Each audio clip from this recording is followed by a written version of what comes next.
खुद के ये बाबू रंगदार हो, क्षण भर में गर्मी तो हार दे उतार हो।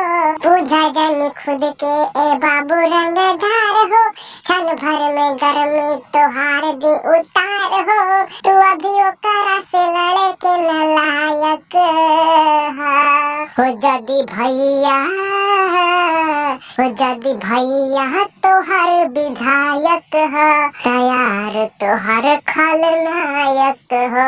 जदी भैया तोहर विधायक हो, तैयार तोहर खलनायक हो। जदी भैया, जदी भैया तोहर विधायक हो, तैयार तोहर खलनायक हो।